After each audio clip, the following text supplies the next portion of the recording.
Getting to the metrics side of things, do you calculate your cost of customer acquisition by channel? What other sales and marketing metrics do you track? We do by channel, and we don't have a ton. But we look at the spend, we look at the return, we look at the click-through rate, we look at the the percentages, and we started with a pretty limited budget, so we pivoted pretty quickly. When we realized that we weren't getting a very good return on Facebook, we put that money into something else. Our budget isn't very big, so I probably don't have the greatest data to share. No, probably not. So we kind of take a two-prong approach. We've got our pixel hooked up, so we know when we're doing good work and when we're in the hole. That's fine. Some of our product is customized, and you don't necessarily need a custom thing now, but once you know about it, you might want it later. So while we try not to make poor decisions with like our Facebook spend and like to see immediate returns, we're also smart enough to know that you're not getting married today. You're getting married a year from now, and you're going to buy this thing 6 months from now. So we take everything with a bit of a grain of salt, knowing that. We have about 11,000 products in our store, so we have to be really dialed on our analytics. So we track everything, customer acquisition for somebody buying a spinning wheel. We can handle a lot more cost there than somebody that's buying a ball of yarn for $6. And so we are pretty attuned to our customer acquisition costs based on the different sorts of things they're buying, and that's changes by marketing channel as well. We get different sorts of buyers from Facebook than we do Google. So we use Google Data Studio really to keep all of our metrics in line and have them organized in a good place. So we export everything from Shopify into Google Data Studio to keep track. We do not track by channel. Again, we have a massive problem with our attribution model, and I think a lot of folks do, whether they admit it or not. But I think we view most of those channels as Instagram is a good example where we know we're getting traction, and it's just because of a feeling. It's not necessarily because of anything that analytics is saying, but we know through word of mouth and through phone calls and through various other metrics that we know it's working. At some point, that needs to translate into something more like what he's talking about in terms of the Google Data Studio and being able to track that stuff. But right now, it's just, you just got this feeling. Does it work or does it not work? And we think it works primarily with Instagram, less so with Facebook. But it's not because of anything that analytics is telling us. It's just because we know our business.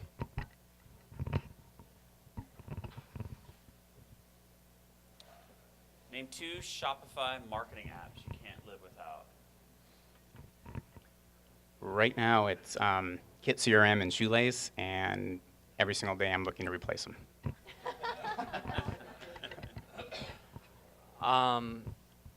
One maybe a lot of you probably haven't heard of, but if I told you the numbers, it would blow your mind. But Wheelio, I don't know if any of you have seen that app that's out. Yep. That app crushes. You will bring in so many email addresses. You won't even, sorry? It's called Wheelio. Describe it, Kate. So what happens with Wheelio is it's a pop-up on your site, and you can configure it however you want, as exit intent or time-driven or whatever. But when it pops on your site, there's a wheel, kind of like Wheel of Fortune. And the person puts in their email address, spins the wheel to win whatever discount or free shipping or whatever. And then once the wheel's done spinning and you can pick the probability of each one, the person is presented with a discount coupon that they then have a time period in which to redeem it. So 15 minutes, 20 minutes, whatever. And okay, I'll tell you. We used to bring in about 400 new emails a month. That was either from people putting them in our subscription box, like in the subscribe here, or because they were a new customer. We bring in about 3,000 a month with Wheelio. Wow. So, and the other one is Klaviyo. It's just wheel and IO at the Yep. end. Yeah. Klaviyo we use for our email marketing. I think it's awesome. Yeah, go ahead. Mobile, and are those verified emails? Yeah, so Wheelio has, they have an email verification if you pay for it, where they will basically just check to make sure it's not a bunk email. We get a lot of bad ones, and when you bring in that many emails, you're gonna get a lot more unsubscribes too, right? Because people are like, oh, what am I gonna get? So they just type it in and hit unsubscribe or whatever. But it works and they convert because we see, when people spin the wheel, they get the coupon and we see the coupons come. But how many are on mobile? Huh? How much of your traffic is mobile? Maybe a third. Is that for exit intent that you're using? Yeah, we use it on exit intent. Really? Yeah, and then there's a cookie, so it only shows like once every 30 days, so we're not hitting our returning customers a lot. Some stores have it set up right away though for Wheelio. Have what? Have it set up right away, like when you land. Oh, yeah. It's not necessarily, it doesn't have to be exit. Yeah, It Pura can be just- Vida bracelets. Yeah. If you want some good ideas, go check out their site. But they used it well. Can you repeat that, please, Isabel? Paradise Fibers. No, it's called Pura Vida bracelets. Sure, thank you.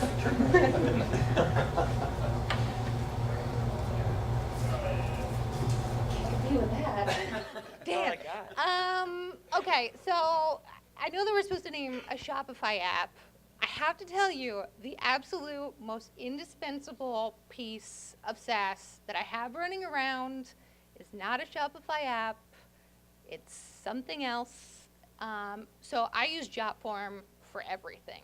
It's the most amazing plug and play, goofy little thing.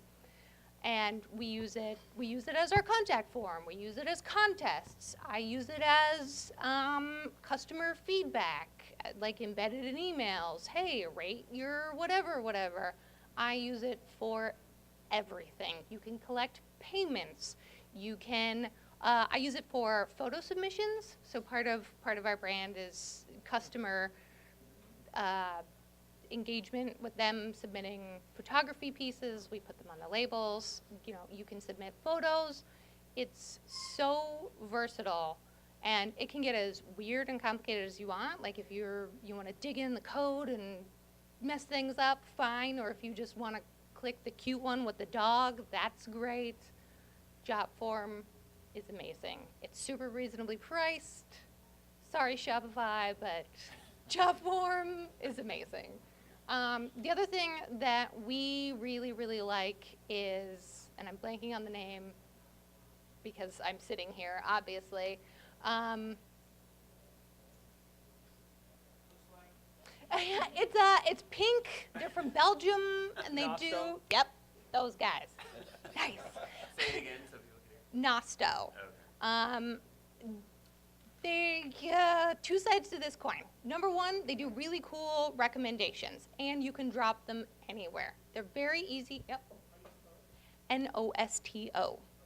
I like them because their little widgets do go anywhere. You want to put them in a MailChimp. You want to put them in this other weird, obscure email thing that you're using and probably shouldn't. Great. You can drop them anywhere.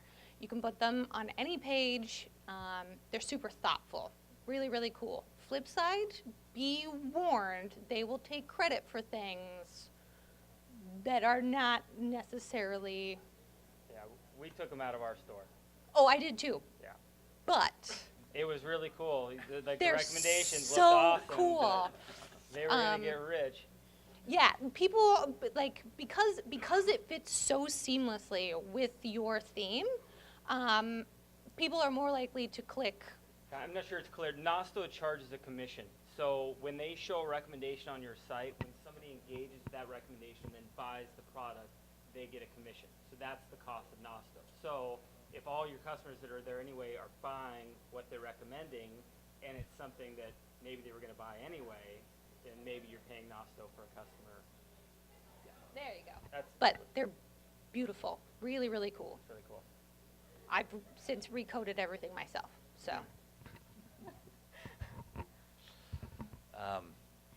I'll be the lame one here because we really don't use a lot of marketing apps. You know, honestly, we use MailChimp. A non-Shopify one that we probably get the most bang for is Intercom as our chat platform, and we use it for targeted pop-ups in different parts of our website. We do it for engagement. We do it for acquisition, and it's probably the one that we run the most. MailChimp would be the next biggest one. All right, let's actually go back to your question in the back about, why don't you ask that again? We've got some time for questions, so go ahead with what you were gonna ask.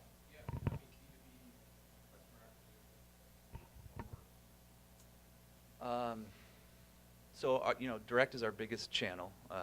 We get and that's part of the B2B. We have people coming to us as resellers. I think our next biggest one is organic search and then email. So we do a lot of newsletters. We're pushing our email list pretty hard for conversions. And then our next biggest one is referral. So I'm lucky enough that I have a larger brand, and the name of that brand is the Box Maker. So when you're doing Google search for some type of custom printed box, that brand comes up a lot, and it's only a regional player. And so when you go to that front page, you'll find a link that directly links you into fantaspack.com. So we have a large referral source that pushes people in. So not everybody has that, but a little bit lucky that way. David, do you want to add anything? Yeah, so we spend a lot of time focusing on customers that will, like, say, we'll sell some lady starting up a new soap brand down in California, and it's soap that makes you smell like you're at a campfire or something like that, right? And soap is apparently really popular, and it's really, really clicky and really, really sticky. So we'll go cherry pick customers like her that's buying 20,000 boxes and say, you know what, she's got a lot of folks that really likes her stuff and they want to emulate her, so we'll go push and market her. We'll go on Instagram and Facebook and whatever, and blog post, we'll go push her business. So we spend a lot of time pushing our customers' business, and then what they end up doing is reciprocating and basically pushing our business as a result of that, and that seems to work out pretty well. But we'll go cherry pick our best customers, so I guess we actually do a bunch of influencer marketing, but it's more based upon the customers so we'll go sell them a bunch of boxes, and then once they're successful with that launch, we'll go push them, and then they'll go back and reciprocate and push us. So that's great. Any other? Go ahead. Yeah, so this one sort of going back to your earlier question about Instagram and Facebook marketing, but let's talk about Google AdWords. Actually, hold that. Well, they can answer it, but it'll come up again in the next panel. But go ahead. You guys, yeah. In terms of your marketing spend, how do you prioritize this between marketing engines? So Facebook, Instagram, AdWords. How important is AdWords compared to, say, Facebook and Instagram? Google PLAs are number one, and every month Chad manages that for me. So every month he spends a little bit of money, and if it works, he can spend a little bit more money the next month, and spend a little bit more money the next month. And then a far cry from that is social, for us at least. We don't do anything on Bing. We spend the vast majority on AdWords. It works very well for us. Bing doesn't have nearly the search volume of AdWords, but we get really high returns on Bing. Same with Yahoo Gemini. And one thing I didn't mention that I thought was worth pointing out is that for us and a lot of other marketing that we've run, if you're running Facebook ads, running them to a lander is really important. If you're running Facebook ads to your Shopify out-of-the-box product page, you're probably not going to sell anything. It's really important to put that extra effort in and to not have a stock product page to make it look better, or to use ClickFunnels or something like that and build a proper lander and squeeze page. So I think it really depends on your demo. Like I said, my main customer base is teenage boys. Teenage boys aren't using Bing for anything. That's not how they're getting their information. That's not how they're sharing their information. That's not how they're spending their money. Teenage boys are spending their money through social channels. So we have opposite demos. yeah, exactly. We are absolutely the opposite. So I spend a ton of money on Facebook and Instagram. I spend a bit on Google, but that's because I know that moms of the bride are going to Google things, but that's not a huge channel for me. So I'm very similar to David, Google is our #1 spend for ad for sure. It's just the social channels don't give us the return because of the products that we sell.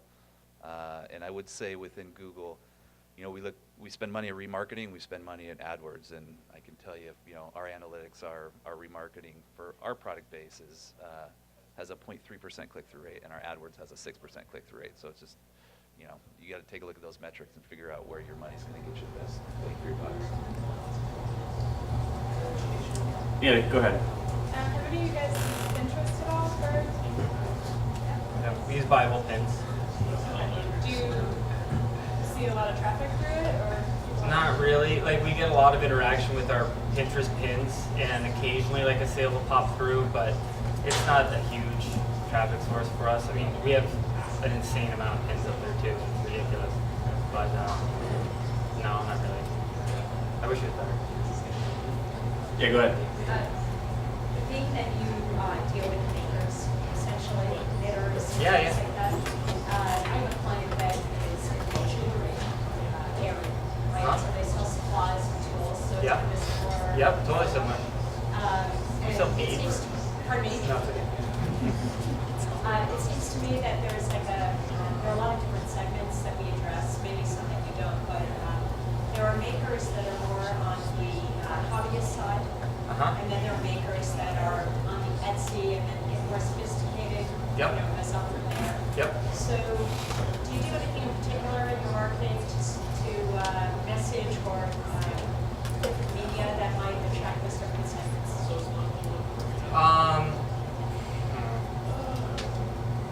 I mean, I guess so.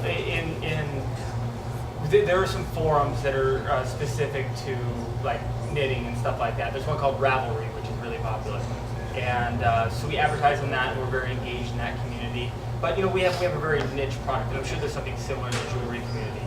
But for us, if I was approaching them as an influencer, I would go find that person that's more than a hobbyist, that's putting out, you know, finished product that people are buying, but you know, also appeals to hobbyists. And I would Patterns in your case. yeah, I would give them patterns, or I would send them free product or whatever, because what I want them to say is I made this beautiful thing and I made it with Paradise Fibers. So, just to follow on, just one other question. So, one thing that we're thinking about doing for my client is to build specific landing pages, what I hear people calling pillar pages now, where you bring content particular to a target audience into one place on the site. So it could be video, instructions, tools, you know, that kind of thing. Are you doing Yeah, anything like that? yeah. So we have a blog. We do a lot of content marketing. Is what you know. I guess we refer to that as. And so yeah, we'll talk about how to do a whole project step by step. We'll have some that'll maybe talk about some breed of wool or something.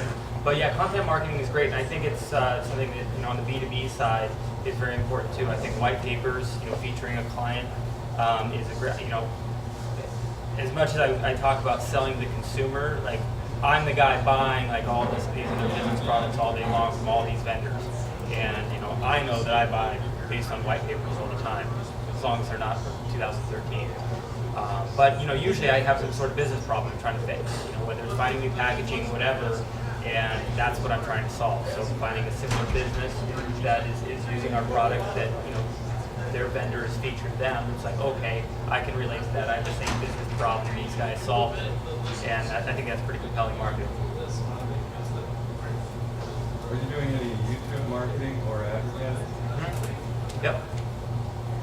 Yeah, we have a big YouTube channel, lots of followers. We do YouTube advertising. So Effective.